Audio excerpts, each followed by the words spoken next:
Hi, I'm Dr. Amy Robbins, and welcome to Life, Death, and the Space Between podcast. I'm a clinical psychologist and medium, and here we explore life, death, consciousness, and what it all means.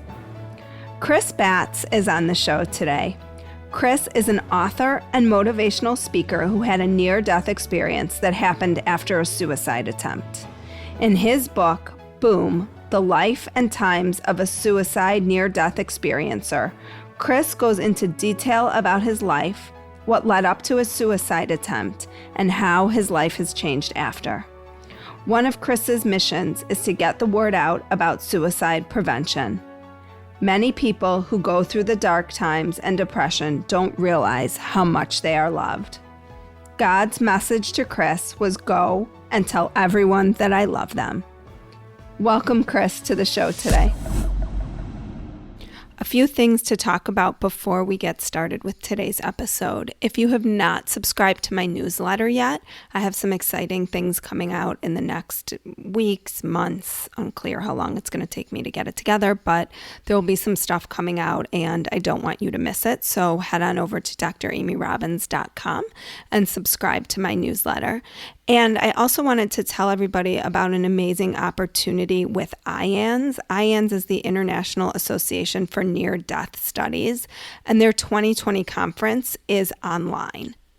This year's theme is Unlocking the Healing Wisdom of NDEs, and the program is packed to the brim with fantastic speakers and experts to guide newcomers and seasoned experiencers alike through the mysterious worlds of near-death experiences, spirits, and the afterlife.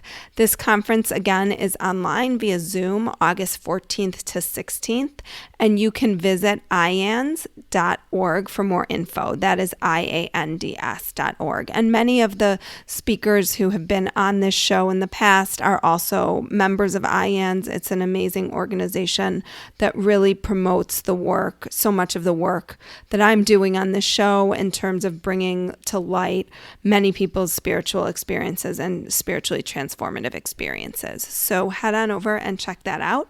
And now to today's show. Thank you for having me. It's such an honor to speak with you after reading your book because there's so many directions we could take this, and I want to give the listeners a little glimpse into your life and experience because your resilience is pretty remarkable.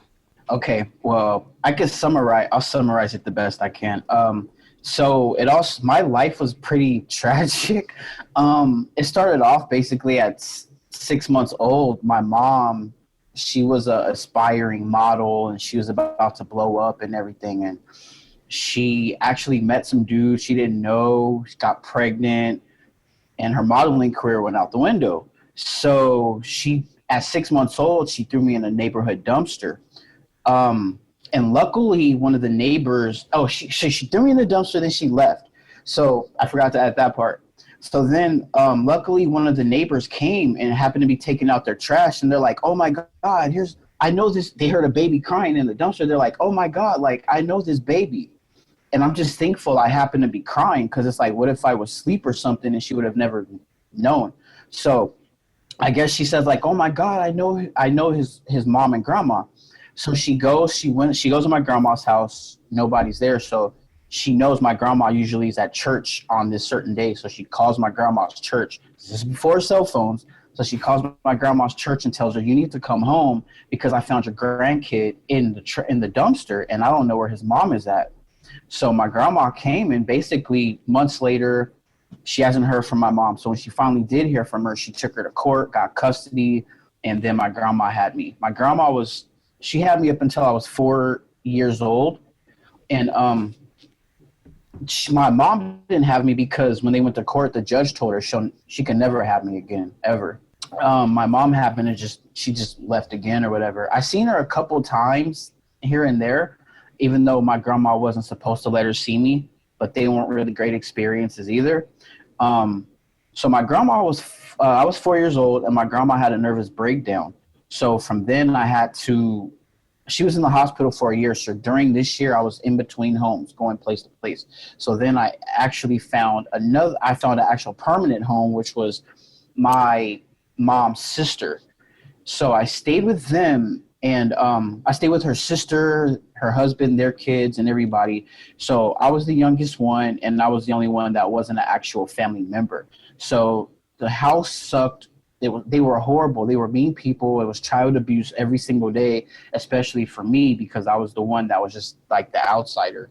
And there was a lot of times I went hungry. I didn't really have like warm clothes to wear when it was cold. It was crazy, but their kids did, and so it was something about me they just didn't like, and I think it's because they hated my mom. Like my aunt hated my mom, so she took that out on me. So we went to church all the time, and I had certain opinions about God and religion because the way these people were, I'm like, there's no way that there could be like a God that is okay with the way they treat their kids. And I always knew something about every time we went to church wasn't right. How are you going to go to church and then you get beat when you get home? Like, it just doesn't make sense. So their behavior was not in alignment with the values that they were maybe espousing to. No, exactly. So, and these people are in the pulpit, like the pulpit people, like, and I'm like, so how are these people like this? And I don't know, but a lot of their friends were the same with their kids. So it was sort of normal. I didn't agree to it. I used to wish I was a different religion or I lived in a different family. So I had a lot of suicidal thoughts because of the way I was treated. I was told I was fat, you fat boy. I was called a lot of names, man. I had a lot of low self-esteem, and then I had a bad temper. I was always fighting the older kids in the house, and then this led to me fighting the kids at school and bullies that tried to bully me. I was like, I wasn't having that. So I'm like, meet me after school at 3 o'clock. I was that kid, you know. But it was always in self-defense. Like, I was always like a nice person. These people like tested me, and I never knew how to say no. So and one of the things I think in the book that was so clear was like your heart always seems so kind and pure. yeah, and that's how I've always been. It's just, I don't know, maybe I ran to the wrong people or something. I don't know. But I was so nice, people thought that I was punk or something. So they're like, well, I'm going to punk them. But it didn't work. So I had a bad temper, and that bad temper followed me. So, and a lot of suicidal thoughts. I was 8 years old. I went in the bathroom, cut myself, and I didn't really want to keep doing that. I just wanted to find a way to hide my depressive thoughts and feelings and stuff like that, low self-esteem. So I started writing music, like rap lyrics, in around 8 or 9, and I started writing music. So this helped me throughout the years. So by the time I was about 13, I was visiting my grandma one weekend, and because sometimes I would go visit her through the week, for the weekend, so I can get away. The people in the house happened to be going through my stuff, which is on them, because they went in my room and found my lyrics, and a lot of my lyrics were about them. And they found I was saying a lot of curse words, and it was like my journal, it was my lyrics. So they found my lyrics, and they called my grandma and said, you know what, he never has to come back. So they basically just took my stuff, dropped it off on my grandma. From then I stayed with her for a little bit. Then I moved in with a couple other people, and then I finally moved in with the aunt of mine, and she had got Social Security money for me, and that's all she cared about. So she was like kind of the same treatment I had before. So after that, I moved out again. I've been to about 3-4 different places in my life. So high school, I was pretty happy, pretty popular. I didn't have any suicidal thoughts. After high school, they came back. Like, all my friends were progressing with their lives, and I was moving slower than they were, because they had their families and their loved ones and their support systems, buying them or helping them buy their first cars and their apartments and their houses. And next thing you know, here's my friends oh, well, I have a house now, I have a car now. And I'm like, damn, I'm still taking the bus and still struggling. I don't have help like them. That really, I guess the whole feeling behind thing really brought on a lot of suicidal thoughts and depression again. Mm-hmm. I was too stubborn or scared to ask for help. So I ended up. And I think even until this point, it must have felt like the odds were just completely stacked against you. Like everywhere you turned, you couldn't move forward. It was like being stuck in quicksand. And then a lot of the friends I had that I would call best friends, I was their friend, but they weren't my friend. Mm-hmm. So it's like I was basically alone. I was going crazy. I just wanted to find some good people. And like same thing with the girls I would date. I would date certain girls. They were not the type of girls that I wanted to be with. Like they were horrible. Like the city I'm in was like, I describe it as a jungle. It was bad. And so it was a lot of thoughts I had. So by the time I'm in my 20s, the thoughts start coming back. So I started drinking, popping pills, and doing prescription lean syrup, the prescription purple syrup. I got bored of that because I was like, man, what's on the list now? What can I do now to make myself happy? Nothing was working. So I was like, let me just kill myself because that way I'll be happy. So I started planning how to kill myself. And I had came up with this because I was like going to drown myself. And then I'm like, no, I don't want to do that. That'd be easy. That was the easiest way. So one day I happened to be walking by the train tracks. And I remember back in high school, I was with one of my aunts living there, and they would kick me out a lot. And they would lie on me, and I would say that they lied, so they kicked me out for that. Pull guns on me, knives, bats, all types of stuff. Stole my money, all types of stuff. And this is one of my aunts. And so I happened to be walking by this park that was familiar. I'm like, oh man, this train station, like I used to sleep here sometimes in high school. I was like, well, I'm going to get hit by a train. That's what I'm going to do.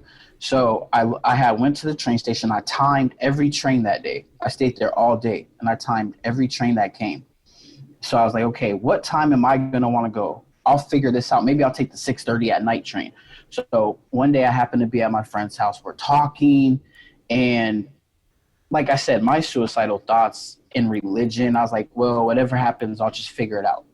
I didn't really care at this point because I'm like, if there's an evil, wrathful God that's going to tell me he's going to make me burn, and even though I'm unhappy now, then screw it. I don't care what happens. Anything's better than being here.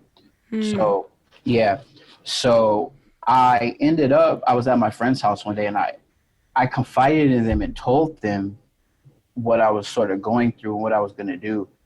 They didn't really believe it. They kind of just like brushed it off. And so one day we happened to be like really talking and arguing, and they went in the bathroom. I just stormed out of the house because I was mad. And then I left. So as I'm walking, now mind you, I haven't really talked to my mom in years, like 15, 20 years or something like that before this day. So as I'm walking to this, I left my friend's house. I'm walking, headed to these train tracks, the very train tracks that I was about to lay in front of and let the train hit me. Because I was like, well, because we argued, I'm like, the 6:30 train is way too late. So I would get the 3:30 one. It was around that time. So it was perfect. So I was like, okay, cool, I'm out of here. And so as I'm walking, I hear my friend's horn. She honks the horn. She's like, get in the car. I'm like, dang, like she messed up my plan. Now I got to come up with a different plan. So I got in the car. She's like, I'm just going to take you home. So as she's taking me home, out of all the people that call me, it's my mom at this very moment. And I'm like, how did she even get my number? So she tells me my grandma gave her my number. She said, I've heard you were asking about me, and I just called, and because she called my grandma every day. That's how they talk. And she said, well, your grandma said you were asking about me, and I called you to tell you, don't ask about me. I'm not your mom. I've never been your mom, and I never wanted you. I never will want you. Which reminds me of a time when I was 5 years old. That's what she told me. Like, I don't want you. I never did want you. So this is what that reminded me of. That is so painful. Yeah. And I'm thinking like this could, I'm like, with my suicide plan, because with the suicidal person, once they plan, there's nothing you could do about it. They're going to do it. So I'm like, well, maybe this could be the one thing that changes my mind if whatever my mom says, because this is the root of the situation anyway. So maybe this could be my mind changer. But as she said this, it just confirmed that I wanted to kill myself. So I said, okay, well, I'm done. I'm out of here. And so as I'm talking to her, she's like, yeah, I never wanted you. Like, I'm not your mom. So I looked at the phone and I said, well, F you, you never were. And I tossed it out the window. So as my friend made a right hand turn, she drives farther, and I just looked at my friend, and under my breath, I was like, "F this." I couldn't wait any longer. I couldn't make another plan, so I just opened the door and jumped out as she was How driving. fast were you on the highway? Like, how fast was she going? It was on the highway. All I know is there was a red light. As she makes that right turn, she's going, I say maybe about 5, 6 seconds later than so I don't really know how fast the car was going. So my mind was just more like, I spaced out then. I was already checked out. So I opened the door, boom. And that's when I remember hitting the back of my head on the concrete. And I had no idea what the heck happened. So that's when my near-death experience happened. Did you get hit by any other cars, or you just... No, luckily there was no other cars around. Like, it's crazy how this happened. There was no other cars there. Mm-hmm. It's her car. And as soon as I jumped out, all I know is I tried to get up because I didn't know I was outside of my body, but I was. And so as I'm looking, I look down, I see my body right there. I'm like, wait, how am I here? But I'm standing up. Then I'm like, well, no, maybe I'm just seeing things. So I'm going to walk home now. So then I started walking. I took maybe like 3 steps, and then I'm in this like nothingness, like this void. And I felt like the most supreme presence ever in life. And I knew it was God/source. I say source because people get confused and they get offended if you like God, they. Right. How do you know it was God? It sounds like it was just this intense light energy.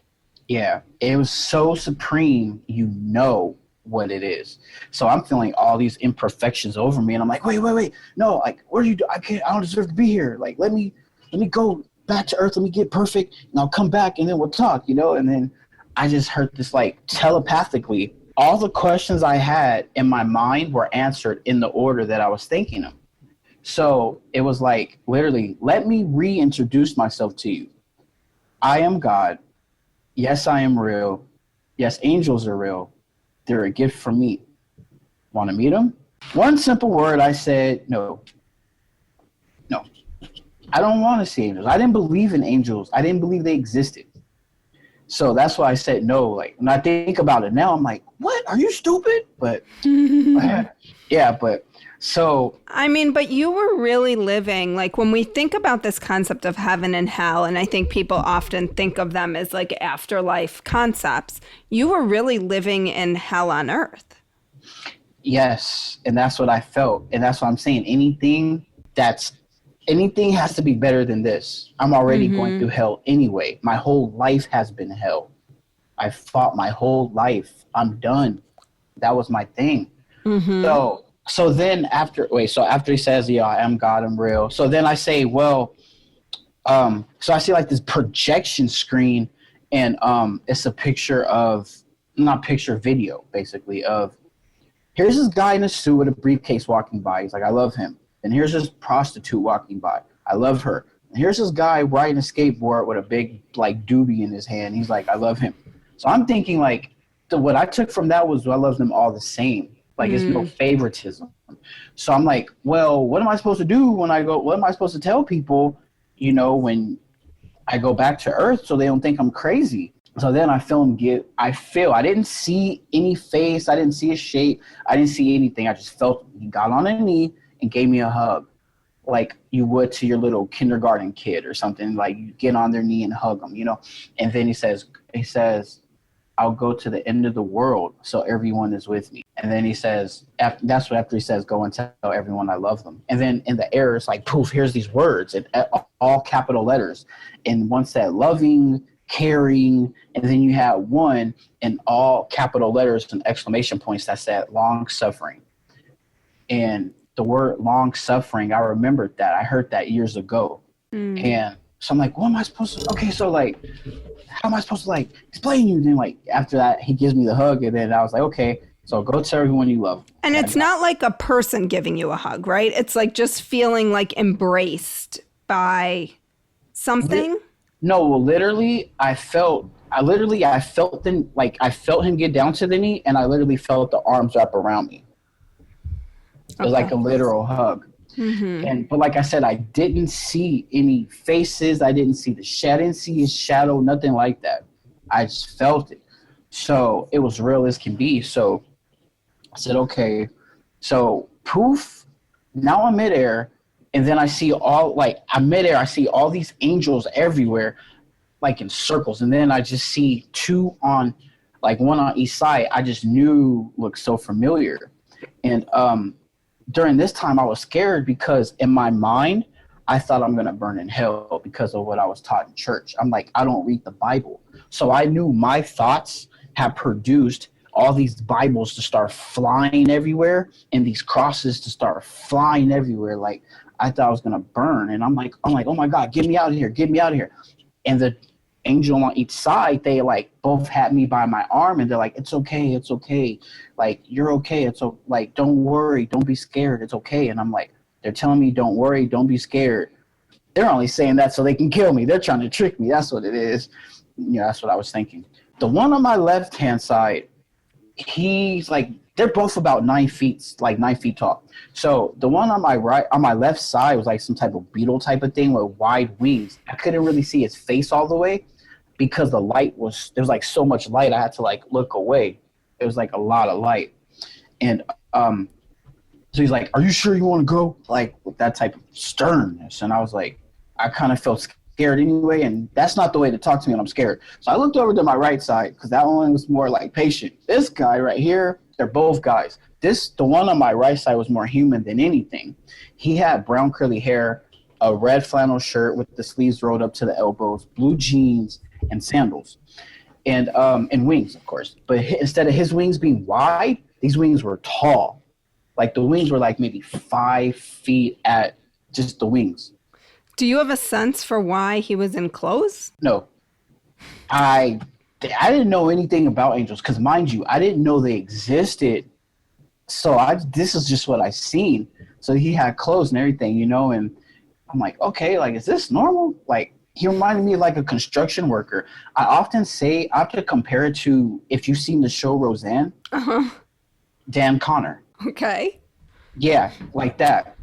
Like a Dan Connor. So how long did it feel like how long were you kind of on the other side? To be honest, I don't know. It was brief. It was probably only about maybe 20 minutes or less. I mean, it really wasn't long, but it's like so much happened. I was like, wait, what? Like so much happened in such little time. Did you feel like you had a choice to come back or not come back? I did. The thing was that there was like this donut hole. If I were to cross that, I would have went. And they even asked me if I wanted to stay or go. So why would you come back to this? Because I think this is important for people who are contemplating suicide, who think, oh, wow, everything sounds greater over there.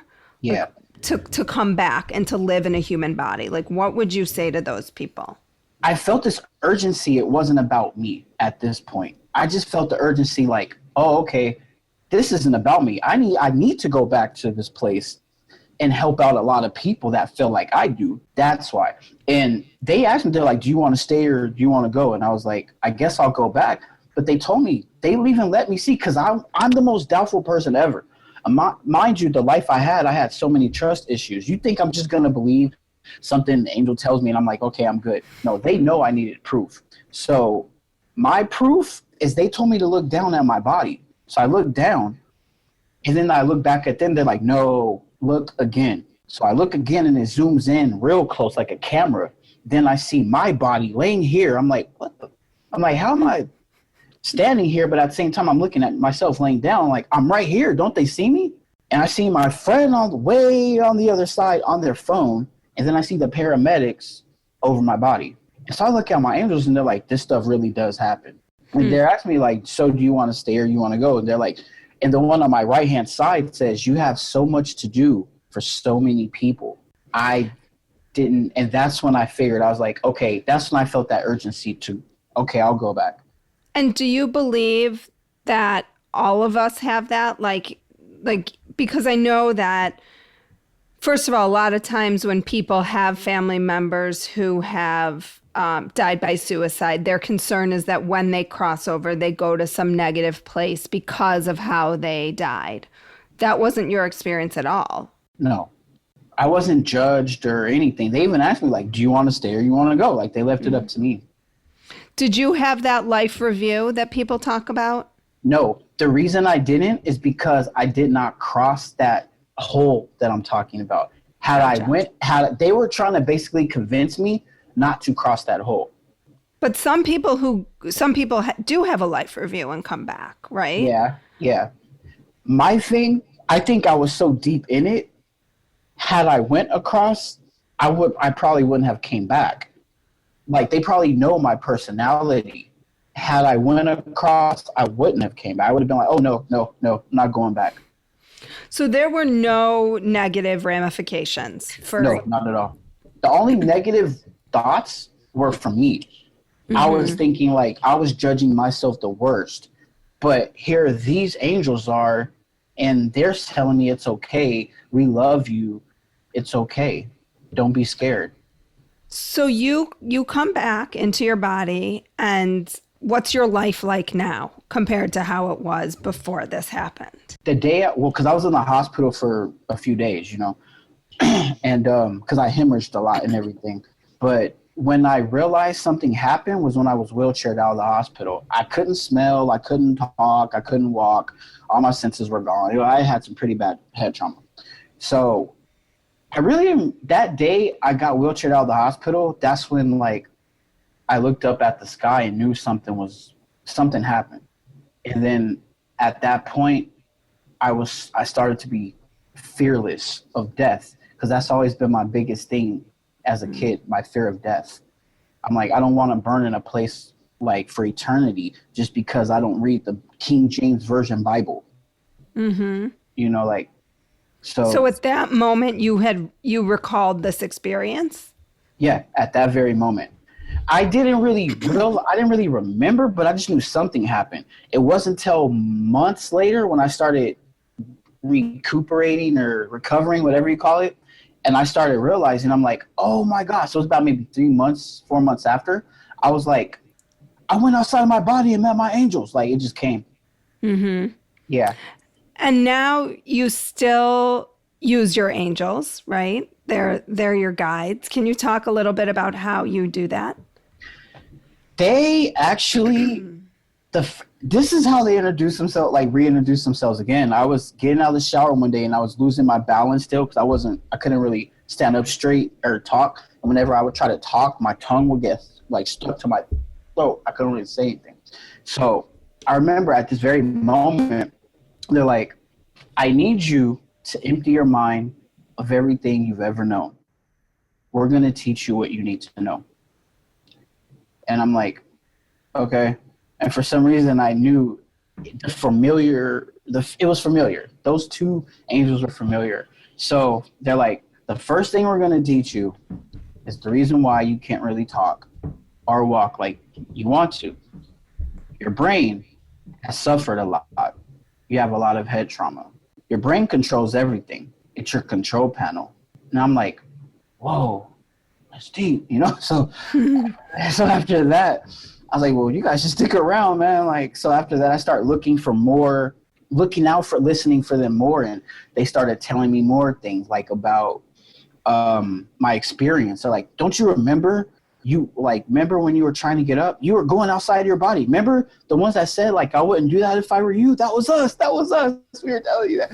I'm like, oh, what? That's crazy. Yeah. We were trying to make you not go to the other side. And so, yeah, I mean, so after that, I just start listening to them more. It made me a better person. And they tell you things like and some people might think it sounds crazy, but they literally, I can tell my angels everything and like literally everything. And do you feel like they respond? Oh, they do.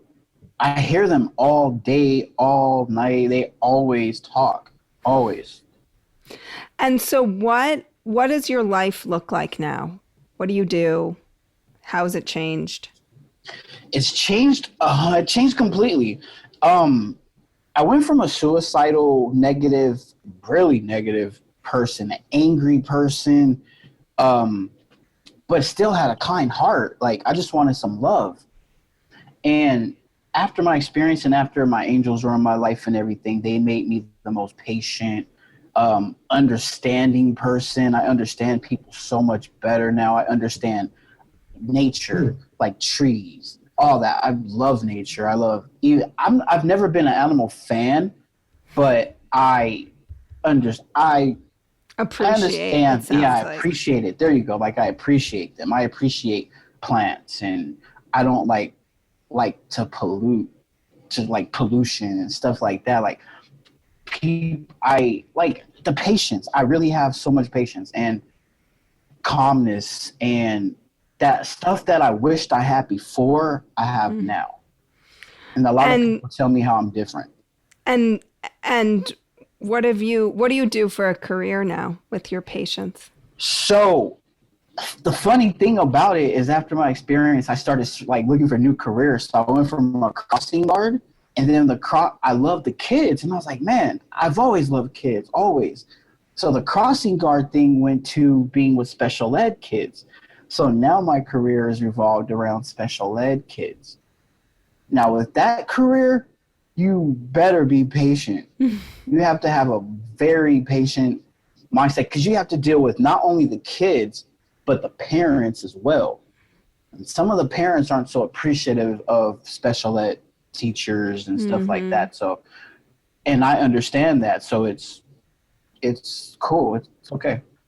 So you have completely turned your life around, or I should say your life has been completely turned around. Do you ever have thoughts of suicide anymore? No, especially I honestly, my energy is more into speaking out about it. So what would you say to someone who's contemplating that? Most suicidal people look for love somewhere. And what I can say is there's someone out there that loves you. Someone. Don't give up just yet. Whatever you're going through is temporary. I promise it will be over before you know it, without you having to try to actually go through with the experience like mine. Well, Chris, what an inspiring, it's just an incredible, inspiring story of resilience and love. And I hope that I think it can't help but come through your sweetness and your heart, when you speak. So thank you so much for taking the time to talk with me, to educate my listeners, to tell them your story, and to share your message about love and light and kindness with the world.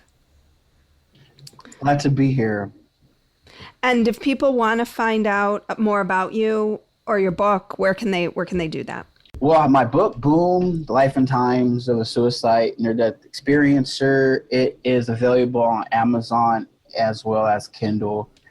And as far as my book, I do YouTube videos too. YouTube, if they want to search me, they can type No Bad Vibes space 7. NOBADVIBES space 7. And I'll have all this in my show notes as Okay. well for everybody so they can reference that. Yeah, Thank or just you. Google me. They'll find me. Yeah. Thank you again. Google's the answer to everything, right? Yeah. Thank you again, Chris, today. Thank you for having me. I love being here. Like what you heard today and want to hear more? Wondering what comes next and what it all means? Head over to Apple Podcast, Spotify, Stitcher, Google Play, or anywhere you get your podcasts and hit subscribe. Also, if you could take a minute to rate and review my podcast, I would really appreciate it. Stay tuned as we continue to explore life, death, and the space between.